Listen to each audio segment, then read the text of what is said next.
Ready to get tight. Yes, it is. People is looking for answers and everything. We were talking about earlier today, what the Lord is doing is just like He did with the Old Testament. The Israelites, when He let them die off in the wilderness because they didn't want to, they didn't believe the Lord, a whole lot of things, like I said in Hebrews, but He let them die off in the wilderness. Their carcasses died in the wilderness. And really, that's what's going on now because people, this is I guess people say even back when I was growing up and small, you had a lot of traditional churches. Everybody's churches on every corner.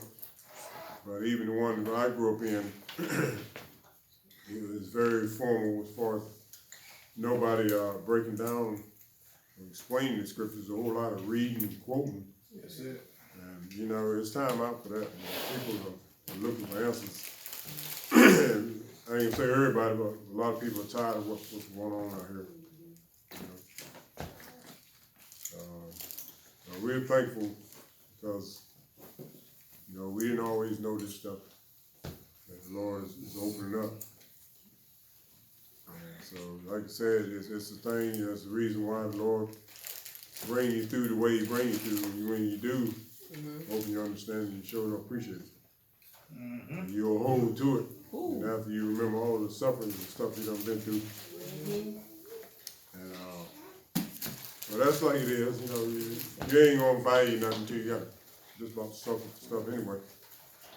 You ain't gonna appreciate it. And we know where the Lord has brought us from. And we're gonna hold to it. We're going to the ground with this. Yes, we is. You know what I'm saying? Because the truth is the truth. And it ain't going nowhere. So we're gonna hold to it. So we've been working on a lot of stuff over the last couple of weeks. We've all been breaking down. We was talking about earlier this week about the Lord is showing He, as far as the disciples, He's showing the end from the beginning.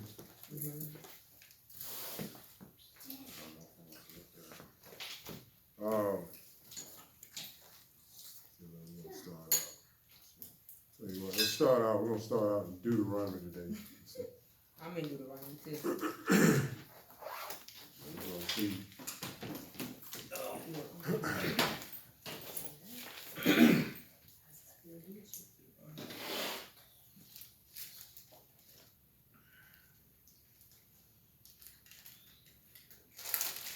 All right, we'll start out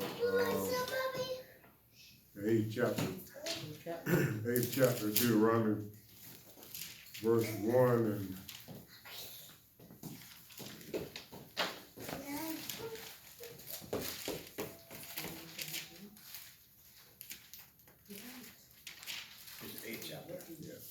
chapter. So the Lord has instructed Moses, and we're dealing with the Old Testament, the Old Testament Israelites. Oh yeah. Oh yeah, she's good right now. So these after they came out of Egypt.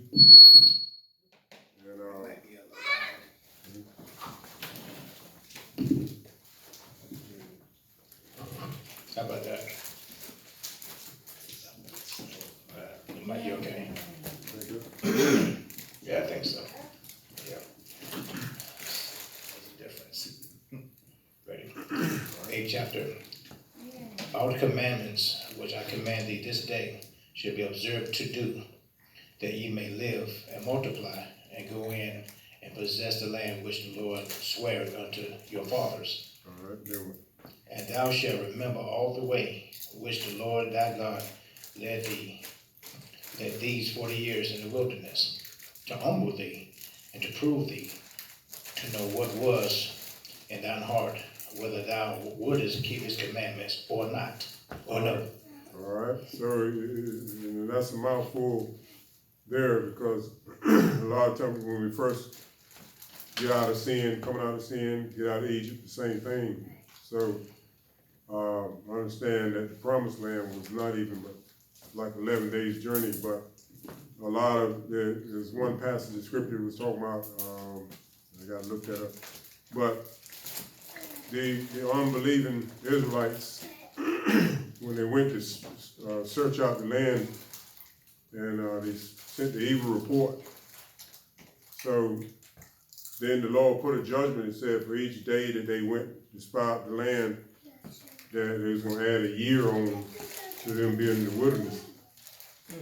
See, so it ended up being 40 years, which it didn't really take that long, but the way the Lord, that's what I say, when you come out of things, a lot of times you might have a mindset of where you're going, where you think, you know, as far as being a Christian, whatnot, you got an idea, well, you know, I'm out of this, and so you're thinking about good things, I'm gonna have me a house and get me a this and that, you know, live happily ever after. I mean, that's the idea.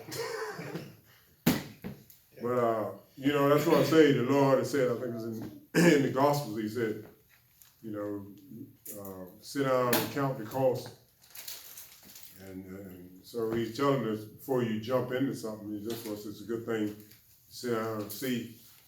You gotta weigh this thing out. Cause ain't no need of getting into it.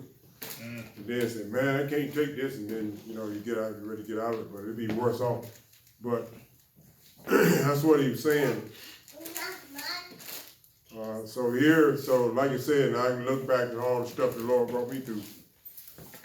And then some of the stuff didn't look like I was gonna get out of it.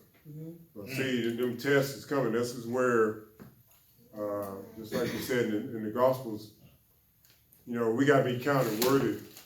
And that's why I say people that believe in death, dead salvation, you know, you can't find it in here because number one, everybody's got to be tested and proven. So, and that's the thing, a lot of time, that's really a quick fix for some people, you know, when they, you know you're about to be ready to get out of here. Well, see here it says everybody's got to be proven before you even, you know, to see, he said, to see what's in our heart. See, that's the thing. See, a lot of times it's not a pretty picture. A lot of people say, man, I know what I'm going to do in a situation, but we don't know what we're going to do. You know, we hope we ain't going to do this or that. But the Lord is the honest one that knows the hearts of everybody. And so these tests is designed, and that's what he's saying, that we got to be proven. You know, he said, oh, I love the Lord. We're going to find out. We're going to find out. I had the Lord tell me quite a few times, he said, your love toward the Lord is, see. So he's going to let you know where you're at. See, a lot of times, this ain't a popular gospel, you know, because people just want, you know, they want to hear the prosperity stuff.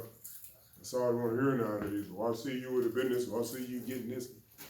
You know, that's all people want to hear. And it's in the scriptures, because in Isaiah he was saying that the Israelites said, I'm going to see if I can find that in a second, but he said that the people said, don't prophesy to us right things, but prophesy smooth things. See, and I'm going to find that. Let me see if I can find it. But see, that's what you got to deal with. You know, people don't want to hear the stuff, you know, because the Lord, I tell you, when you talk about the Lord, if you want the Lord to get in, you pray about something, well, you got to wait for the Lord to answer. You know, a lot of times, if we already got a agenda, so you're just going to run it by the Lord, and just think he's just going to go along with our plan, it's going to work. And that's what I'm saying. I'm telling you, I always said his story. Like one guy said he was going to get married, and I said, okay. Dude said he wanted me to be in that I want to be in the wedding. I said, I'll pray about it. So by the time the Lord got ready to answer, and you know what I'm saying, and it really revealed what was going on with his brother. So that's what I say. It's not a popular thing, you know, because people really don't want to hear what the Lord got to say. You know, it's more to it than just this right here is an example. The scriptures we have is an example. He's showing, you know, the prophets. You have the law of Moses and all this.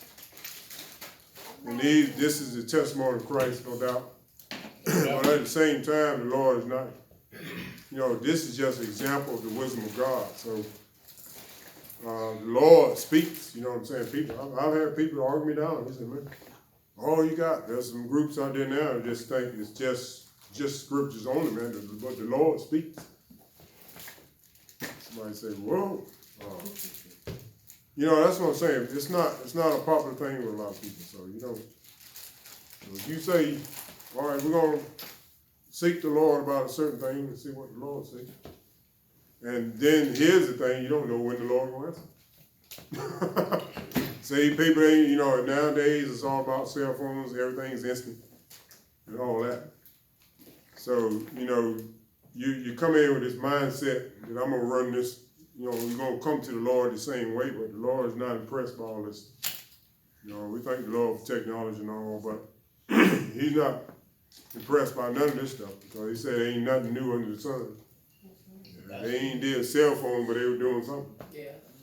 I might not know because I wasn't there. But hey, he's not impressed by this stuff. Somebody, you know, I was saying nowadays, you know, the Lord gonna be there came back. All people gonna be doing is trying to put something on Facebook. That's all he doing. See, you know, instead of getting their soul, you know, getting their soul together to get ready to go back with the Lord to come, they got so much other stuff going on. They ain't even think about that. You know? And then you try to tell them, they ain't trying to hear it. So, but this is it's telling us. So I'll tell you, you know, it's not a pretty sight. You go through these tests and things, you're gonna see. He said the Lord gonna show us what's in our heart. And that's exactly the purpose for going through. And we gotta be humble. You know what I'm saying? We're gonna suffer some things, all that, but it's all in the making. And you know, if we give up, I think one scripture said in Hebrews that no chastisement, if the Lord has chastised us about something, it's nothing grievous. You know, it's nothing pleasurable about that. The Lord taking us through something, then we gotta go through it. I said, man, I don't feel like going through this stuff. You know, if we're gonna hang in there with the Lord, we're gonna have to. That's right. Somebody said, I don't feel like why I gotta go through this, why I gotta, you know, everybody's ordering stuff under their breath, you know. And then too, he ain't gotta say nothing, because the Lord, he said, the Lord, we can speak in our heart, the Lord's still here. And it was one scripture I think it was in Isaiah, it was talking about the Lord was revealing what the adversary was saying in his heart. I said, man, Isaiah, I think it was 14th chapter of Isaiah, was a prophecy about Satan that had failed. And he said, you have said in your heart that you've done this, and you're going to do this, and you're going to do that. I said, man, that's powerful. Well, that's what we're saying, you know, we can look back, I'm sure everybody can say the same thing. You know, there's been a whole lot of stuff that probably hadn't been pleasant that we had to go through, you know, and I can look back and say, man, I thought I'd been sitting pretty by now. Sometimes we just got an outlook on what we think. But when it come down to this, you know, and like I said, we got to know what we're getting into before we get into it. We got to know what we're getting into. People say, I ain't know it was all that. What was that scripture? I think it's in Exodus.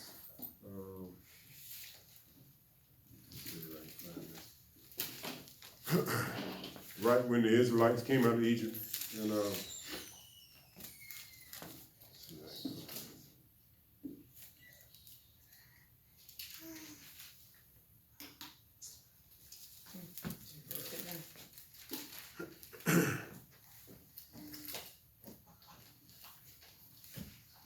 here it is, right? Look at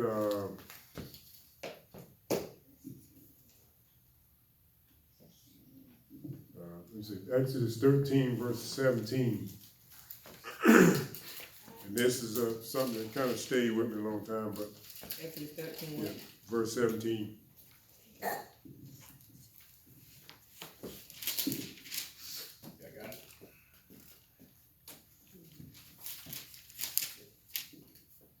And it came to pass, when Pharaoh had let the people go, that God led them not, led them through the way of the land of the Philistines, although they were near. For God said, lest peradventure the people repent when they see war, and they return to Egypt. Alright, so here he's telling them, see, the Lord had took them, and if you look in Exodus 14, he's talking about that when the Lord parted, he divided the waters, and there were a wall on the right hand and left. Alright, so he took them through that way, in other words, getting some instruction, because the waters represent the truth. So, see, but the thing is, see, he didn't take them right to, when you start dealing with the Philistines and sinners and all this stuff, the war, it's going to be war. It's going to be war. You know, and that's why I say, but see, the Lord led them through the way of the wilderness of the Red Sea first. We got to get instructed in the kingdom. And that's basically what it's talking about. You start, you know, getting this stuff, but see, it's going to be a time when we're going to have to start facing, you know, the Philistines wasn't nobody to play with. You better be ready.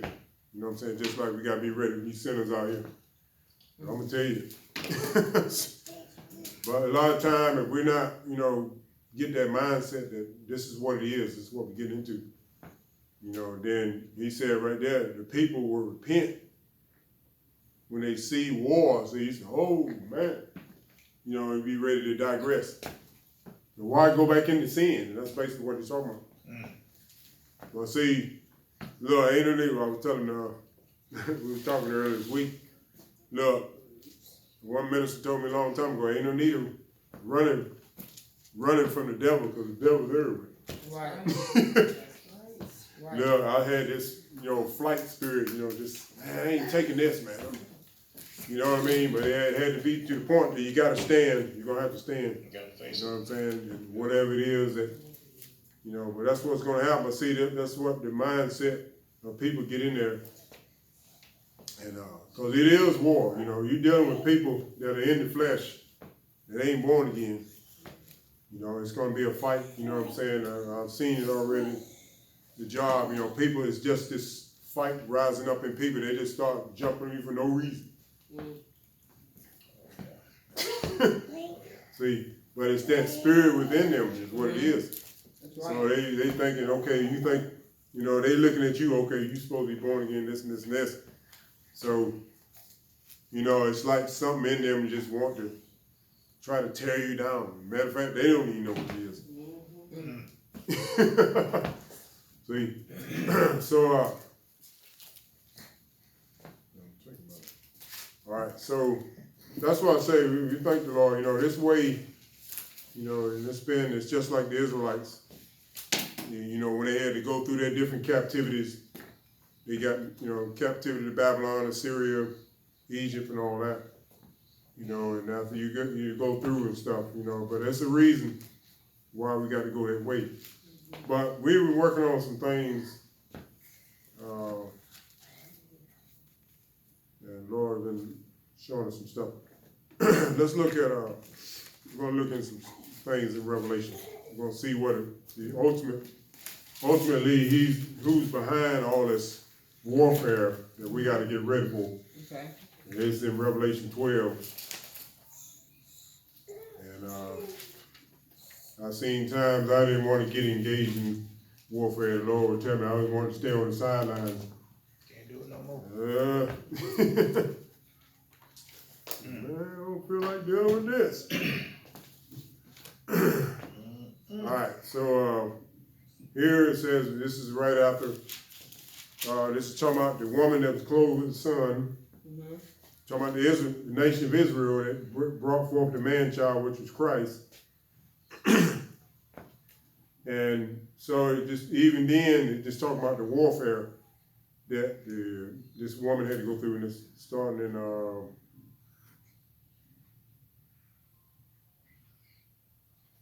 right, might as well start at verse 1, Revelation 12. We're gonna look on that. And there appeared a great wonder in heaven, a woman clothed with the sun, and the moon under her feet, and upon her head a crown of 12 stars. And she being with child, cried travailing in birth, and pain to be delivered. And there appeared another wonder in heaven, And behold, a great red dragon, having 7 heads and 10 horns, and the 7 crowns upon his heads. All right, so here we're talking about this woman, and so you look at the 2 lights, sun and the moon representing the 2 lights. So the sun will be the greater light. So this is no doubt talking about the greater covenant that the nation of Israel took of. So the moon will be the lesser light, and that's during the time, like I said, the dispensation of the law, the Old Testament. So then this showing how this nation got started, the 12 stars representing the 12 tribes of Israel. So during the time when the Lord came to the earth is the condition of the Israelites. That's what it's describing a woman being in labor, but it's talking about the travail as far as what that nation was going through, when the Lord came through, it was born through that nation. So it says she came to be delivered. See, and it's talking about delivering from sin. So it's a twofold message. See, so look at all the nation of Israel had to go through, the captivities they went through and all that before the Savior came into the world. So that's what it's saying. All right, so then we dealing with the enemy here, which is he owns all these kingdoms and stuff, and this is what's surfacing now. It's already here. It's already been forming. Oh yeah. So verse 4, what is it? And his tail drew the 3rd part of the stars of heaven, and did cast them to the earth. All right. And the dragon stood before the woman, which was ready to be delivered, for to devour her child as soon as it was born. All right, so and this took place, everybody know the story on that, took place when King Herod had told the wise men to go and seek this child that's supposed to be, so he got intimidated because he said that the chief priest of Israel had told him that there was going to be a king of the Jews that was going to be coming out of Bethlehem. So, he felt threatened, so then he told the wise men to go seek this child, so basically it was like a 2-year journey for them to find it, so which they never returned back because the angel told them to go another way. But anyway, so here you can see where the enemy was behind this as far as trying to destroy the young child. And so that's what we find even in the birth. But then it goes to show us, let's read verse 5. We're going to go on. And she brought forth a man child, who was to rule all nations with the rod of iron. And her child was caught up into God and to his throne. All right, and there's no doubt talking about the resurrection. The Lord ascended to the throne. So then here's where serious persecution comes to play after this event took place. So then shortly after that, then he says, what did he say in verse 7? And there was a war in heaven. Michael and his angels fought against the dragon. And the dragon fought and his angels, and prevailed not, neither was their place found any more in heaven. All right, see, and then this is a controversial thing. People don't know who's Michael. There was an archangel Michael, and then Daniel 12. Let's get Daniel 12. We'll line this up. Daniel 12 is talking about another Michael. And that's why I say we got to search these things out the way the Lord got this thing written up. And a lot of times we're gonna be thinking one thing. So Daniel 12, when Daniel was having all these visions about the end time and what's getting ready to go down, it's already here.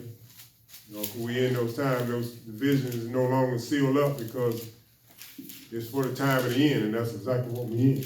Yep. So now we got to show enough search this thing out because it's surfacing. The man of sin is already here. Just a matter of time, you know what I'm saying? But we don't know what we're looking at. Yep. All right, so Daniel 12 is talking about, there's another Mike. What do you say, Ray? And at that time shall Michael stand up, the great prince, which is standing for the children of thy people, and there shall be a time of trouble, such as never was since there was a nation even to that same time. And that time thy people shall be delivered, every one that shall be found written in the book. All right, see? So this Michael here, so let's get 1 Thessalonians 4:16. Say, and that's why I say the Lord has got this thing that we got. It's just like we always say, like them squirrels got to come out of them trees and find the nuts wherever they bury them. But it's labor involved. There's labor involved in this. That's why I say a lot of times people don't have time, the patience for it. But it's labor, and there's a reward. Yeah, it is. There is a reward, for laboring in this. So in 1 Thessalonians, so we still working on this. It says Michael in Revelation 12. Revelation 12. Then we went to Daniel 12. And this said this great prince. So then what he said in 1 Thessalonians 4. What is it? 4:16. Yeah. For the Lord himself shall descend from heaven with a shout, with the voice of the archangel. There it is. There it is. With the trump of God. Right. And the dead in Christ shall rise first. All right. So he said with the voice of the archangel, because the Lord is the chief angel. There it is. The archangel. The archangel. So Michael in Revelation is talking about the Lord. He's talking about the Lord. So I'm saying, most people say, well, there was an archangel Michael. Yes, it is an archangel Michael. But this right here is talking about the Lord. And so here's where the warfare is going to go down there. So they didn't fear their place wasn't found anymore in heaven. Then what happened in verse 9, Revelation.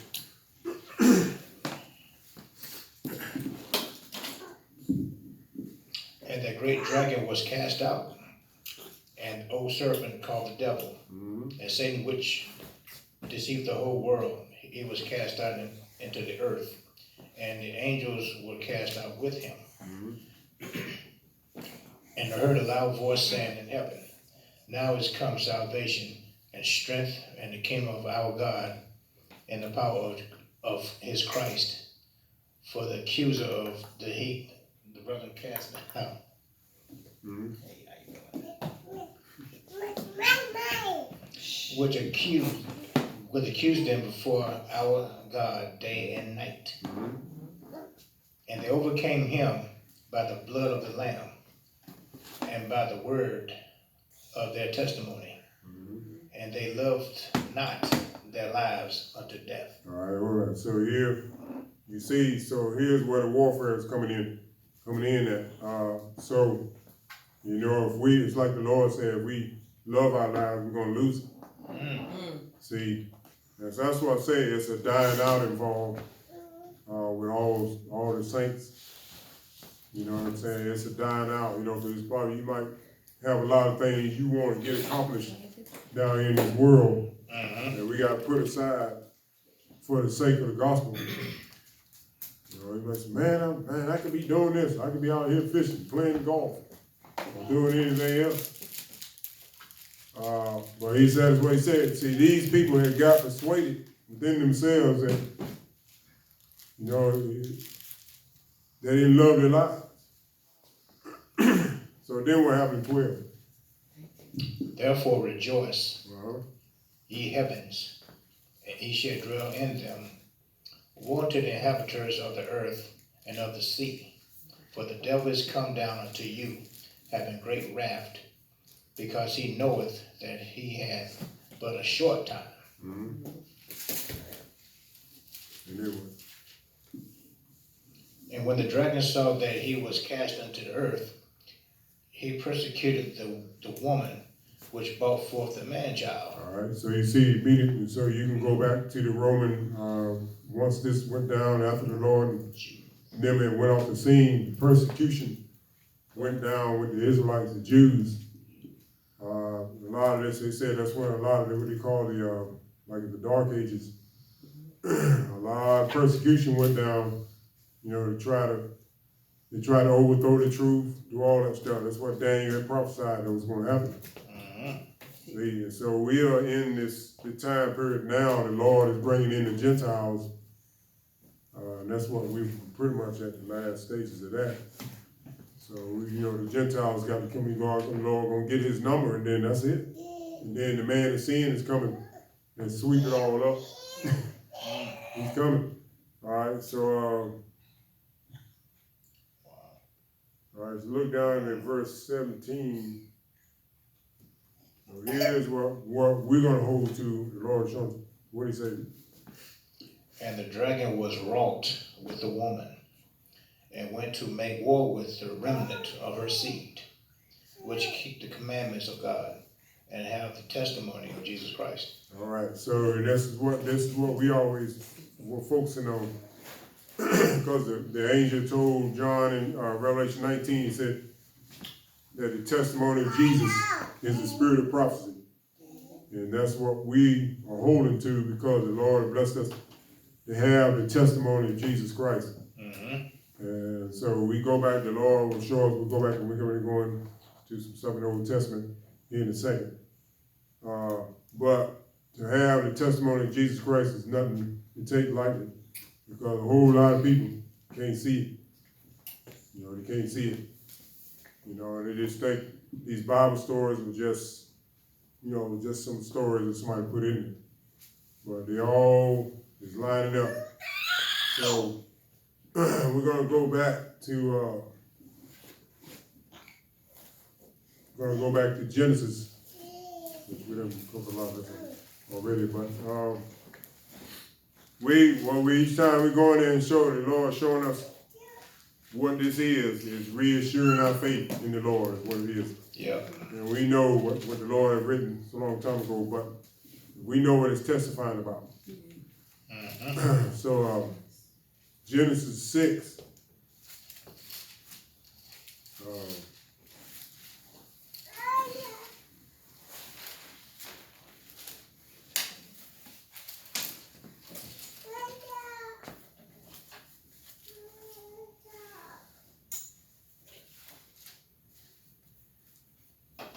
All right, so the Lord said the end of all flesh, and then keeping in mind the Lord said, to Isaiah, he said that he declaring the end from the beginning.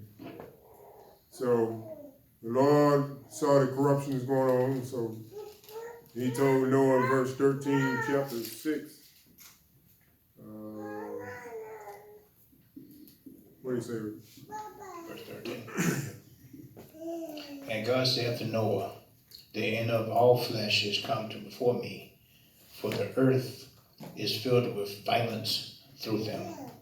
And behold, I will destroy them with the earth. Make thee an ark